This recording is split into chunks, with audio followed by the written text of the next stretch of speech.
Thank you for welcoming me onto your screens or onto your headphones, depending on you're watching this. I'm Eddie, and this is The Robot. Folks, I'm here to talk to you today about Pray for the Devil, aka... what a fucking disappointment. Good. Read it from the top. No, I'm going to splice this into my video review. Please, start from the top. Okay. This is too good. Alright, these are Letterboxd reviews. You can find these on letterboxd.com. Pray for the devil. More like I pray for the devil for this to end. The girl-bossification of exorcisms. Imagine being slut-shamed by the devil. Natalie was worse at hide-and-seek than she was at drawing trains. I can fix her, says girl literally plagued by a demon. Christian Monster Sink. Catholic anti-choice propaganda for girl bosses. Eat hair, bitch. Bitch, that's the best hiding place you could find. What did she hide in that scene? No, she was trying to hide from her mom, but she was like up there in plain sight. Oh my god. Like, she's trying to hide from her abusive mom. Only a moron like me would watch this movie. Don't be a moron. Praying that I never have to watch this again. Why would they make this The Nun 2? This time it's personal. I am Team Devil now. I do not care. I liked it. I liked it when the demon child said, "Hola, chica." Oh god. Feels like a movie made by an algorithm. If I ever see another levitating, contorting little bitch being saved by an angst-reading Catholic priest with mother issues, then I'll die happy. Oh my god. As a horror movie fan, this was so lame, and it's a shame that they made the best trailer they can put actually nothing in the movie. You are telling me people still do exorcisms in 2018, besides women, of course? Oh my god. You know what? Have more. I'm not like other girls. I can exercise my own self. Yawn for the devil. So, the synopsis. The Roman Catholic Church is trying to combat a rise in demonic possessions. So to do so, they reopen schools all across the world, not just in the Vatican. That said, one particular nun, Sister Anne, is allowed to practice exorcism, or the rite of exorcism. Nuns are actually forbidden to do so. They're women. That said, though, Sister Anne, her connection to a particular demon cannot be denied, so she's actually taught the rite of exorcism, which becomes very important because she's intermixed in a battle for a young girl's soul against the same demon that claimed her mother's life. And it sounds a lot more interesting than it really is. That's the thing.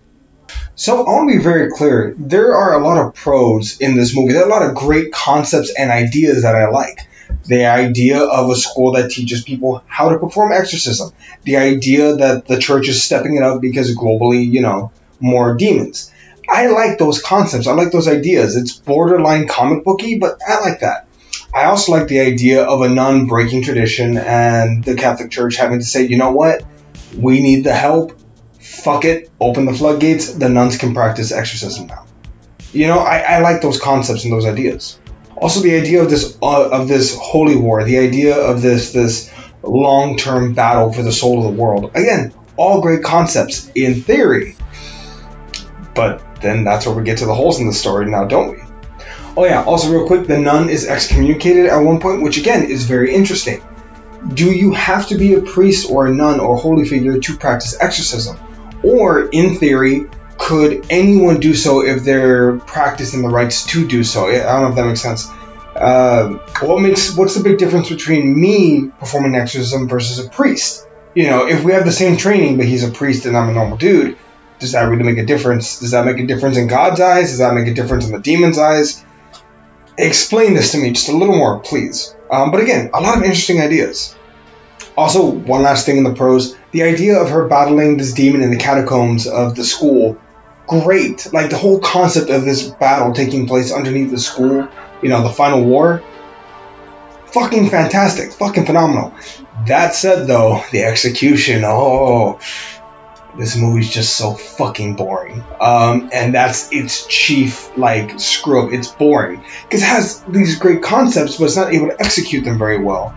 There's a lot of talking, which is fine, but the big sequences aren't stylistic. It feels like a first time director almost. And I don't mean to take shots, but there's nothing really interesting done. Again, a great concept that isn't followed through on. The visuals were very meh, and it just felt boring. This movie committed the biggest cardinal sin, which is be boring. Exorcism movies or movies about possession aren't necessarily the biggest genre or subgenre, but I mean they can be done very well. I mean everything from the last Exorcism to the first the Conjuring film, they can be done very well. But this particular film just falls flat on its ass. And it's unfortunate because, again, the concept is great. It's just that the execution kind of sucks. I mean, if I may, how I would have done it, make the movie happen back in the 1970s. So you take modern technology off the table. Have this woman who did give up her child when she was a teenager, keep that part fine.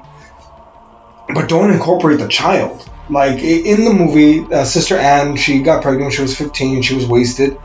And she gave birth to a kid. She never knew what the kid was. Well, surprise, surprise, the kid is the one that gets possessed. Take that concept, but instead of having that kid be the one that's possessed, never mention her again. Like, she lives with that regret, and she chooses to live with it because she knows that her daughter will have a better life without her. So that makes the character someone to root for, someone that you feel pain for. I will never know my daughter, but I've made peace with that because I'd rather her be happy, because my mother wasn't very good. And then we can explore her maybe meeting her daughter in future sequels, if they ever do it. But again, 1970s, none. Take out modern tech. Take out the fact that her daughter happens to be the one that's possessed. But keep some of the same concepts as far as, the church having to say, you know what? We need more help combating all these demonic possessions. The nuns are in. Let's go. Do that. The battle underneath the school in the catacombs, make it more stylistic, make it more suspenseful, scarier, add more demons, do something as a goddamn director. Also, the idea of the nun being excommunicado from the church because she practiced an exorcism illegally, fair enough, but then she's being taken to Rome to learn more about exorcism because she has a talent for it. She can be considered one of the elites. Great idea. Again, take this concept and elevate it in the future. This movie failed, and that's the thing, because the trailer looked great. I actually really wanted to see this film. Kind of glad I didn't. For the grade, it's going to be a D-. Like, again, the only thing saving it from an F is the fact that it gave me all these great concepts that I think would be cool, but it falls very flat on its ass. I don't recommend this movie. Have it in the background. If it's on sale for 99 cents on VOD, go ahead, but it's boring as hell. This movie was a chore. With that said, what did you think of the Pray for the Devil? Did you actually like it? If so, why? Comment down below. Be sure to like and subscribe. We'd greatly appreciate it. We're always trying to grow the channel. And also go check out our podcast. The link is down below. It's great, especially when I'm there. That said, I've been Eddie, and this was The Rollback. See you, everybody.